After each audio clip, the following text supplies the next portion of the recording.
Hi everybody, it's Wikit here, and today I am making a little guide on helping you pick out a car in CSR2 for live racing, because CSR2 is a bit technical in the sense not every single car is going to be good at live racing.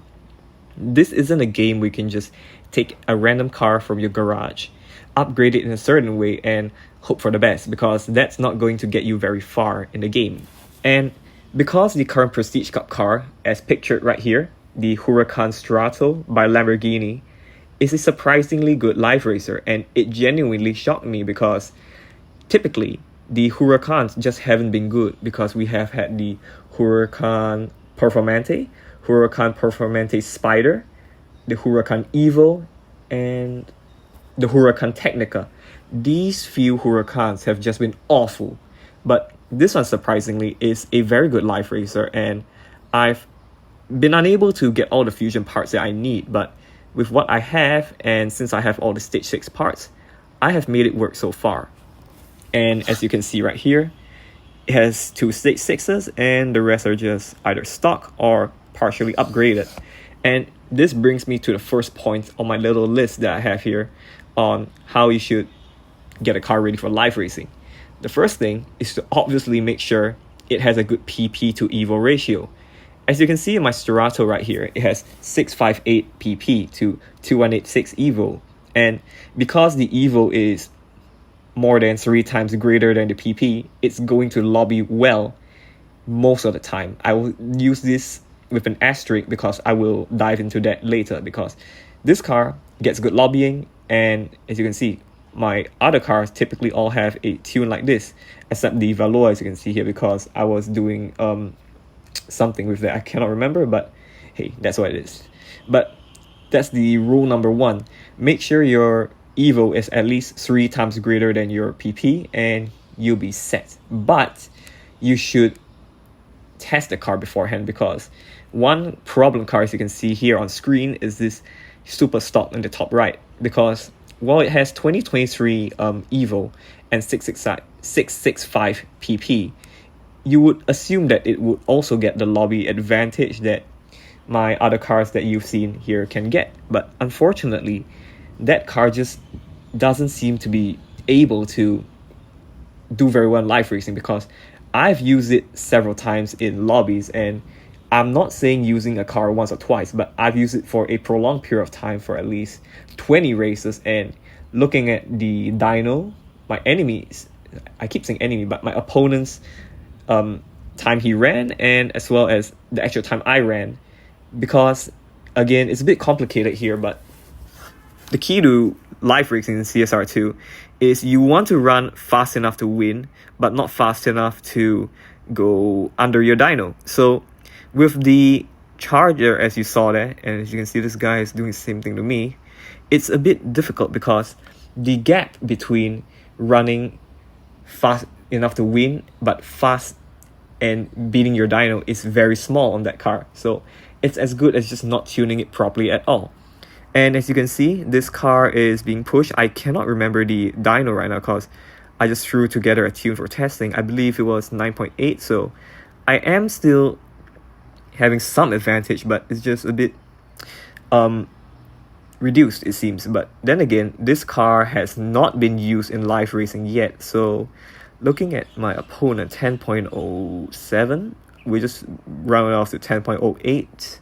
My dyno is about 9.8 and a half seconds. I guess it's because, again, this car hasn't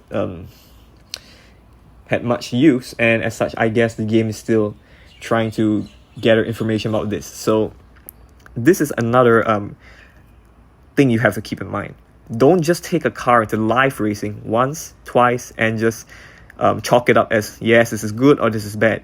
You will need an extended exposure with the car to get to know it, get to know how it drives, it shifts, how it accelerates, how it launches, and the lot. And as you can see, looks like the other guy was beating dyno a bit. I don't know, because this guy has win-loss, so I'm not a swapper, so he might have been slowing down, but I don't know. Assuming he wasn't, I would say the lobby advantage is coming through. I will not challenge this car because this is a dyno beater, and it can definitely just throw off what I'm trying to prove right now, because like I brought up, this is quite a tough thing to bring up because it's very, very complicated, but I'm trying my best to make it easier to understand. So again, you have to see if your car can launch easily and shift well. And this is quite important because if your car has slow shifts like most Porsches, the one that comes to mind is the Streisand version that you can get in collections.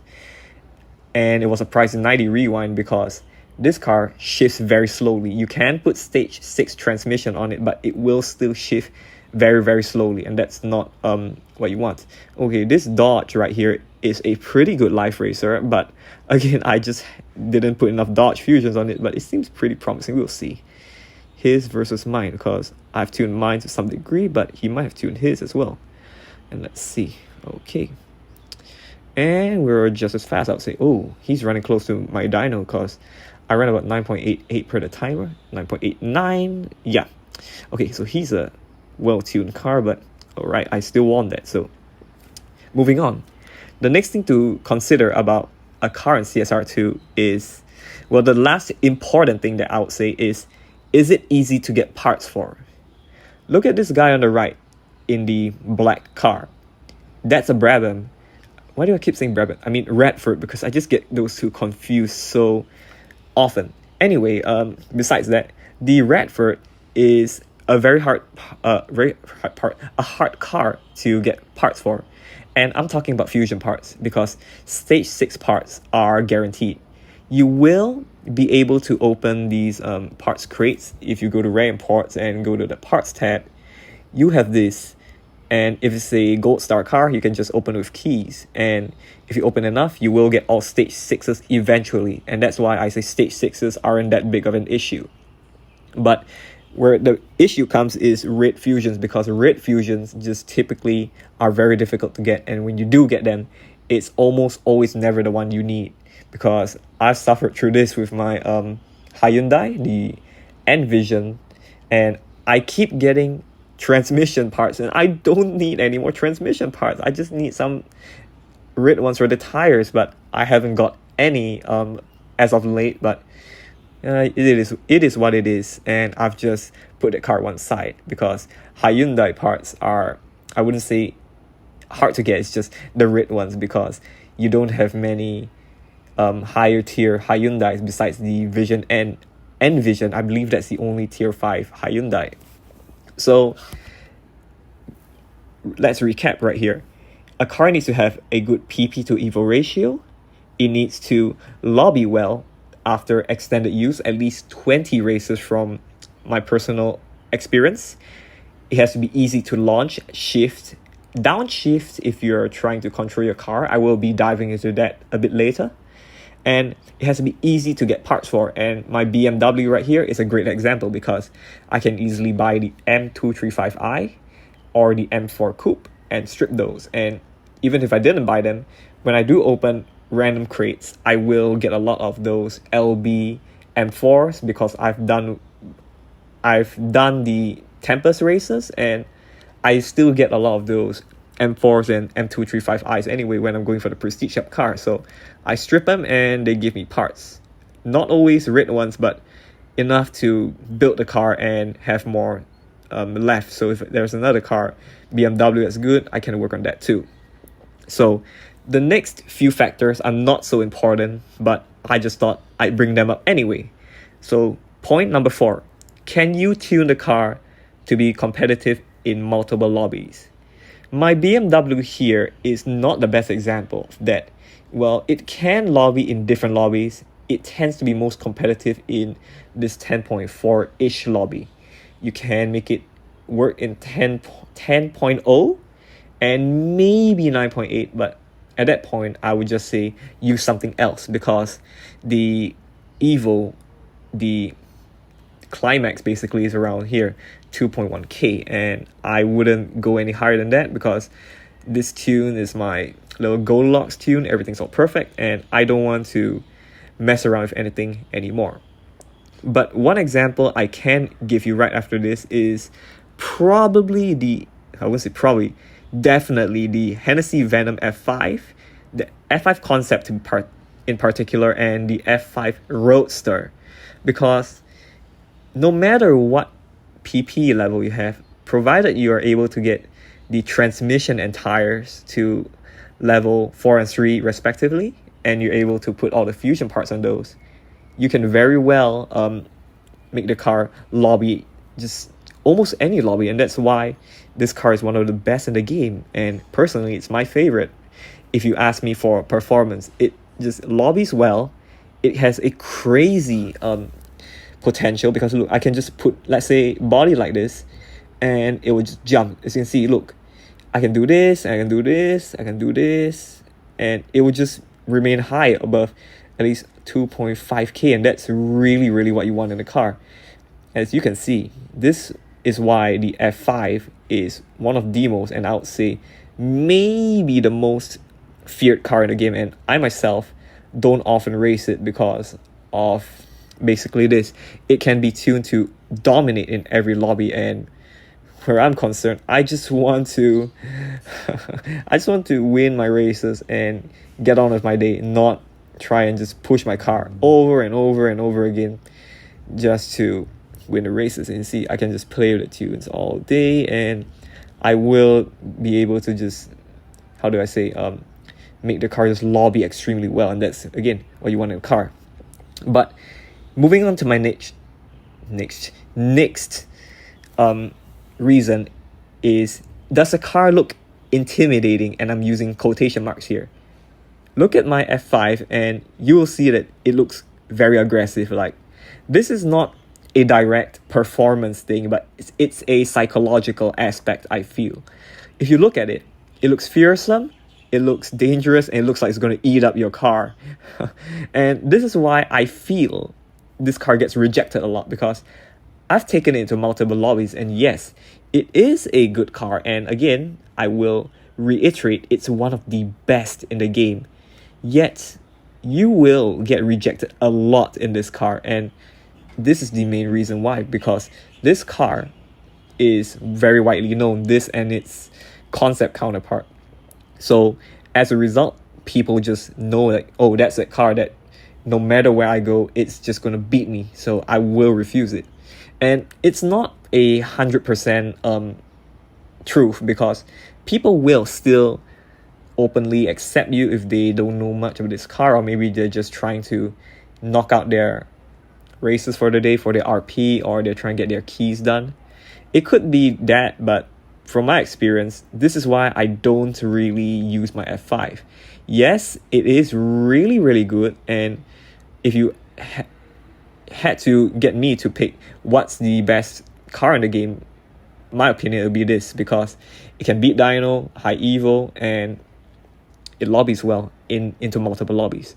But the look is what really just drives me away, because it just seems so fierce looking, and I just don't want that to impact how people think I am as a player. Now, the next thing is quite the opposite. Does this blend in? And blending in is a bit of a vague term, but what I mean is, does it look very unassuming, and can you be mistaken for just the average player? And what I mean about this is, for example, this Sterato that I brought up, because the Sterato is the current Prestige Cup car, and as a result, many people are going to pull for it.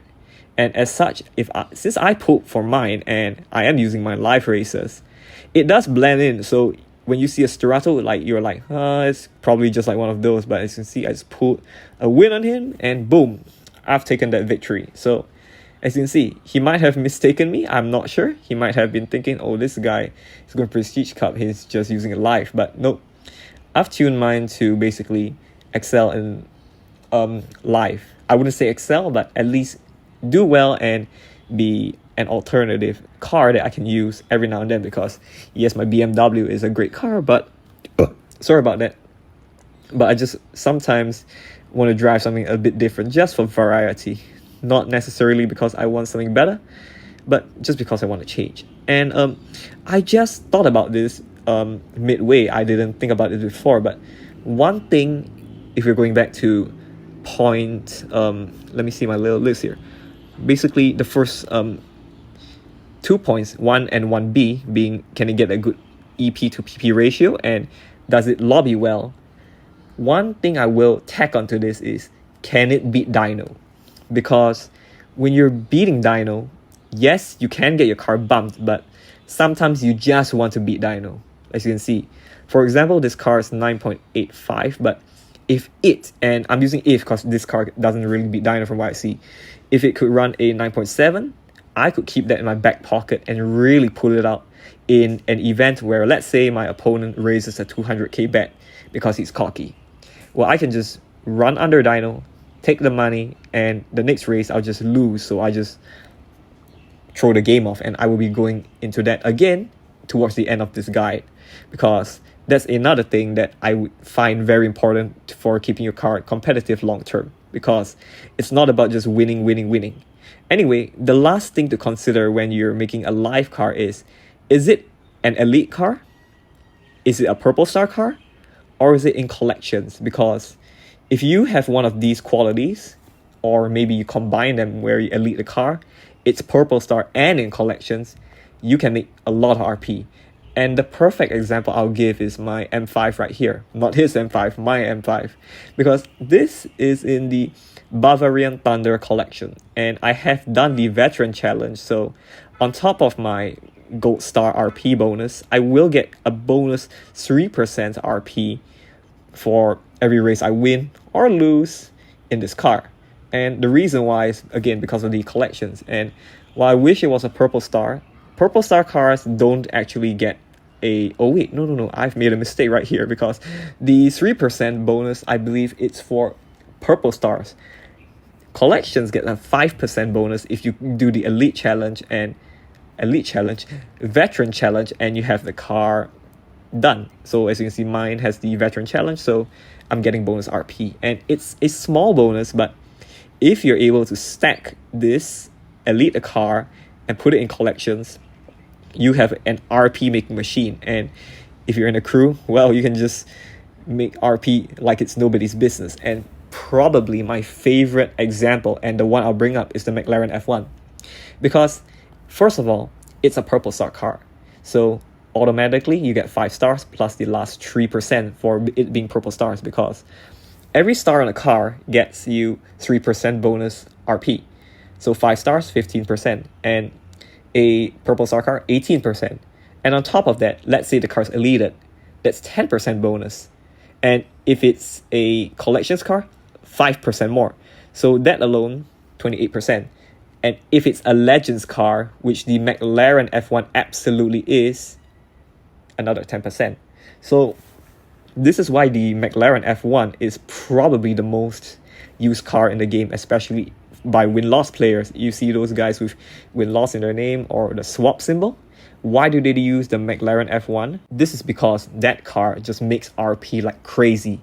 Because, again, everything just stacks. The purple stars, the collections, and the fact it's a Legends car. And if it's elite, that's even more of a reason to just use that and don't use anything else. But personally, I don't really use the McLaren F1 because, number one, I don't swap, and secondly, I just don't really like the way it drives, because I'm more a fan of this because it shifts slower and I'm able to slow down like this, and I just love the launch of this car.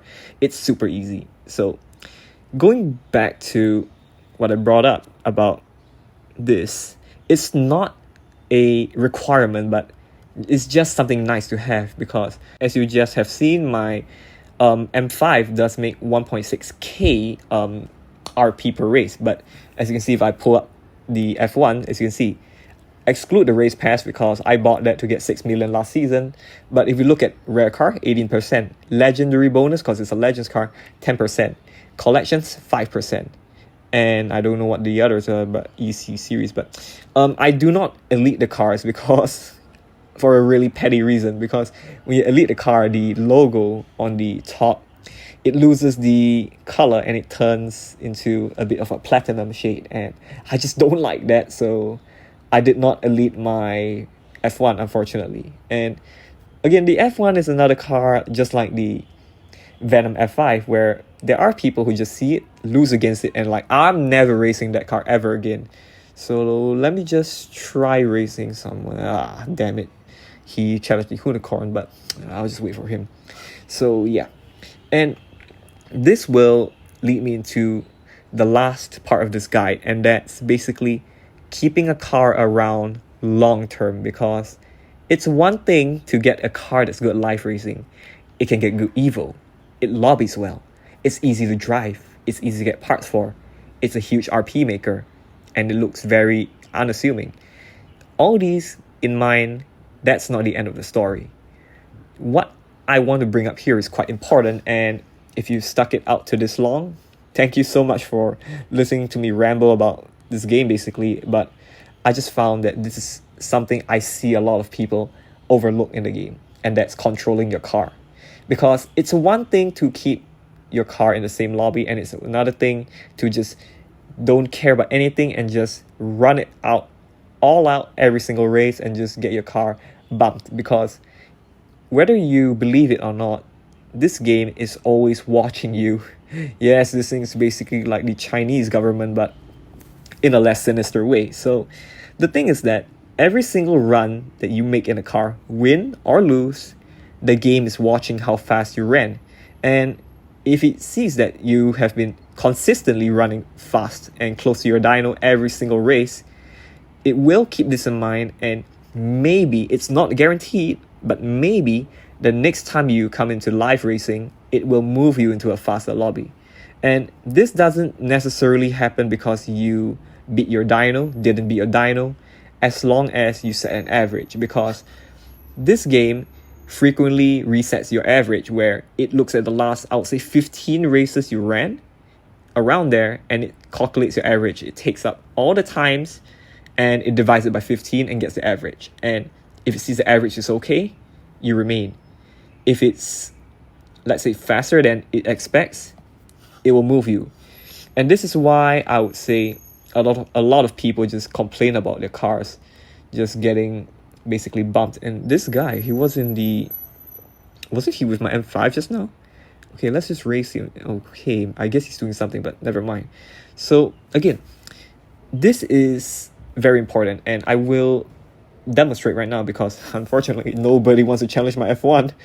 Again, it's just a looks thing, because the other guy could have easily challenged me, but he challenged the unicorn, and he then challenged the other guy. I cannot remember what he was driving, but as you can see, this is why I say it's a bit of a psychological aspect, besides just looking all out and just trying to gauge how your opponents look, besides what their cars can actually do. Because I've seen people in, I would say, even the original Huracan think, yes, I have a Lamborghini, this guy has a BMW, I'm gonna win.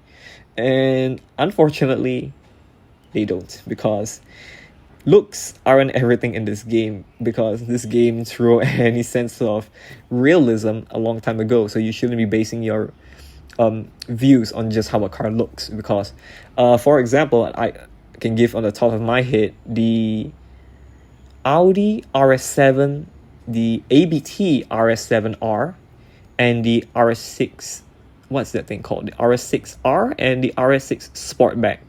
These Audis are all 4 doors, and yet somehow they can go 300 miles an hour. So in real life, that's Bugatti Chiron levels of performance. So that's clearly unrealistic, and this is my main example when I want to tell somebody that CSR2 is not realistic. So I will be racing a few more times to demonstrate what I am trying to do to my car to keep it competitive, because this M5 you see right here, it has been around, I would say, since the Prestige Cup when it was featured in, and I've been using ever since. And this car has grown to be my absolute favorite when it comes to live racing, because again, easy to drive, easy to shift. It looks unassuming because people think this is a heavy little M5 and it can win, but you can see again, it's a victory for me. So that's in the bag. So you might have noticed by now that I'm not running my car all out, because just because my car can run super fast doesn't mean I will do it all the time. As you can see right here, this is my example that I will use. My car can easily run, and I'm not trying to brag here, 10.0. And yet I'm not doing it, because even if I ran 10.0, or like as you can see here, 10.4, either way I would have won. So what's the difference? Why would I want to run faster than I can actually do? I mean, how do I say this? I'm not going to run fast just because my car can do it. It's there in my back pocket when I do need it, in case my opponent maybe raises a bet, but I will not use it all the time. In fact, it's rarely used, because let's say in this race I did run all out. I can run 10.0s. Again, what I brought up, the game's watching me. So I'm basically putting my car up there, and the game thinks, oh, this guy can actually run 10.0. Just you wait, we're gonna move you soon.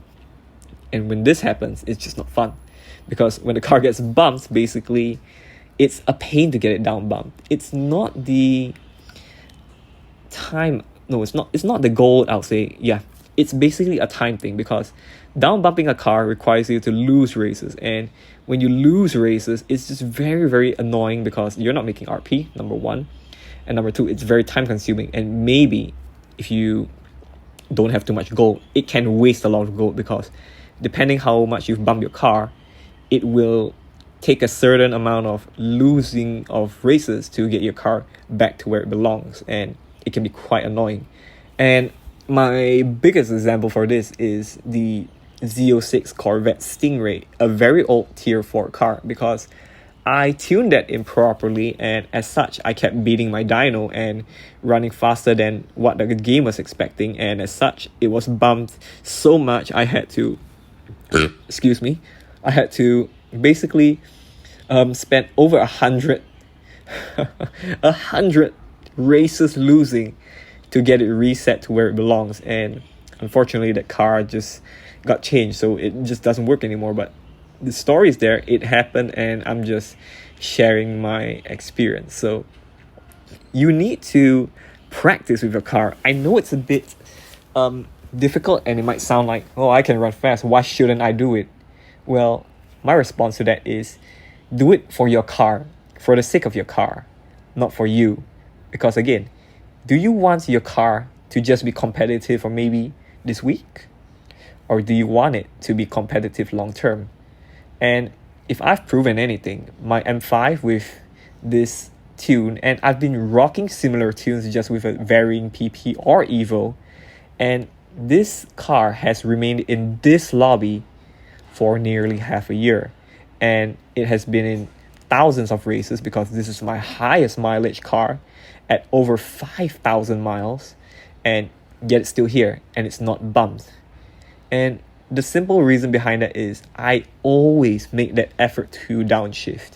And going back to what I said about it being practice based, because this isn't something that you are just going to master off the bat, because it's not as simple as you can think. Because some cars, they shift slow, some shift fast, and some have a very weird but a very weird gear.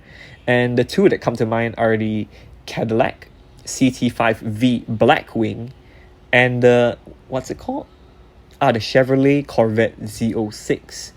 All of them, the Z06, the convertible, and this one right here, the one with the Z07 package. And I will try and demonstrate what I'm talking about, because gears 2, 3, 4, and 5 behave normal as you expect, but gear 6 is where things just get crazy. And I want to see if he wants to race me, because he doesn't seem to.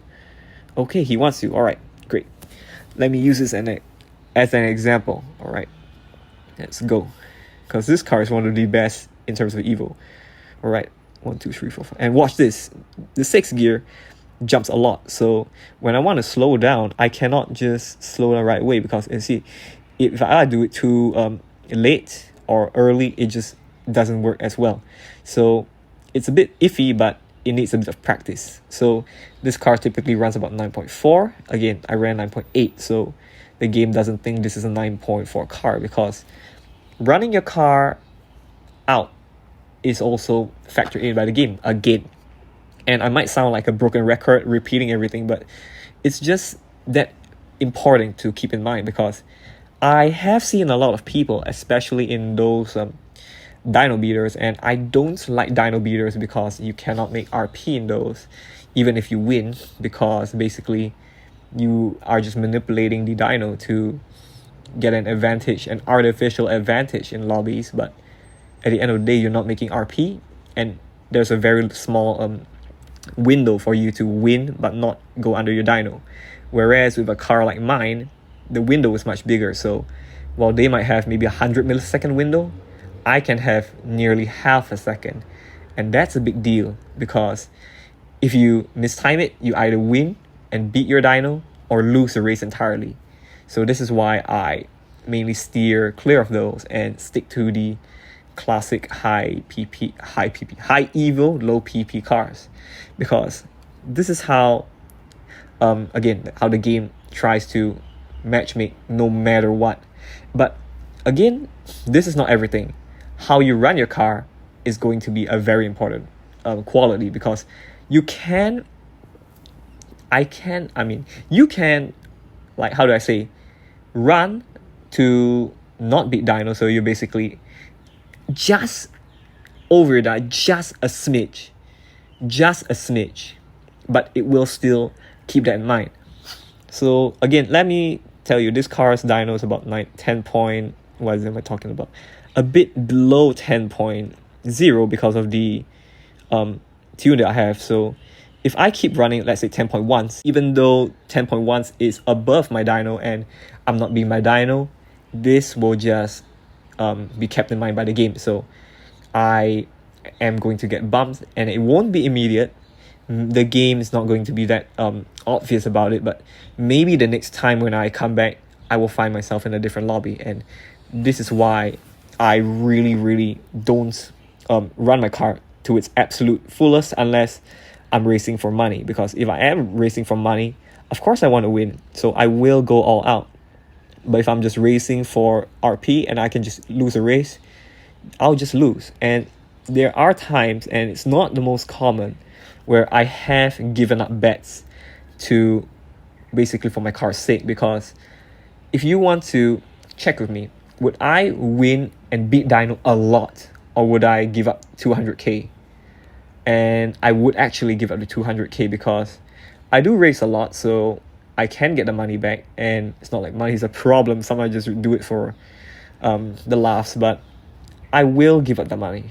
It's a bit hard, even though it's 200k and I do have a billion, but it's still a bit hard losing money, because it's like basically a matter of shame. But then again, if I'm doing it for my car and my car stays competitive, I think it's more than worth it, because I can always win the money back elsewhere, because there's lots of events. Money is pretty abundant in this game if you know what you're doing, and as such, you're good to go. So the last thing I will bring up in this guide before I end it off, because it is getting quite long, is always look for bots if you're trying to get your car into live racing at the start, and or you maybe bumped your car and you're trying to bump it down. And speak of the devil, there was a bot over there, as you can see, because they are never in a crew and they have a profile picture, and they're typically driving something like a Huayra or maybe the 570S, and these cars are just not good in live, so you immediately know that those are not real players. And the easiest way to confirm it's a bot is turn up your sound. If you can hear the opponent revving the engine, you know that that's a bot, because in real practice, your opponent cannot rev their engine while waiting for you to click your accelerator. So I will demonstrate it right here, since this bot is still here.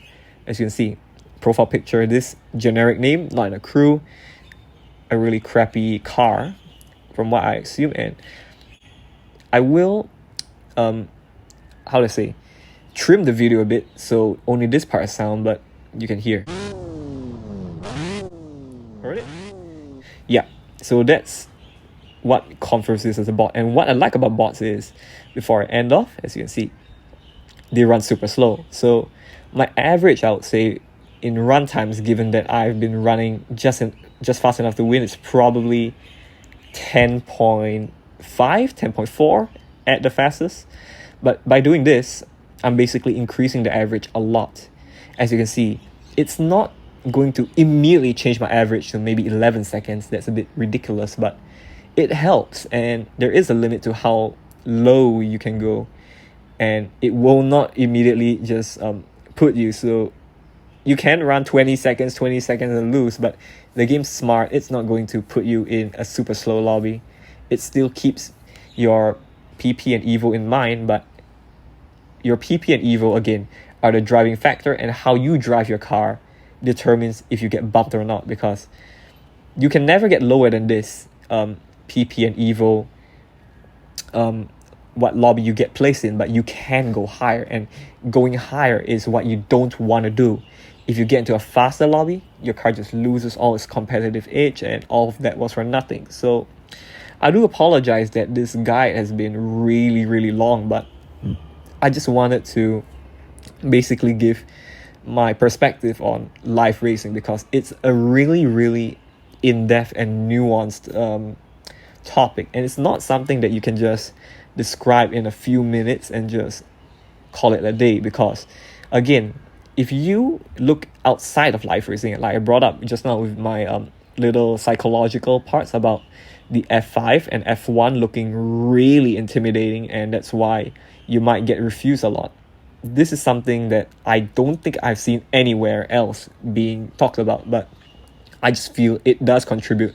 Not a main factor, but it's there. So I just felt it's important. And that I believe that's all the advice that I have to give when it comes to live racing in CSR2, picking a good car and trying to help you keep your car competitive in the long run. So again, I'm really sorry that the video has just been me droning on and on and on about CSR2, but again, I just felt it's all important to bring up, because every little helps when it comes to making a car good at live racing. So with that said, thank you so much for sticking it out to the end. If you've made it this far, really, I'm truly grateful that someone's been listening to me just ramble, but thank you so much for listening.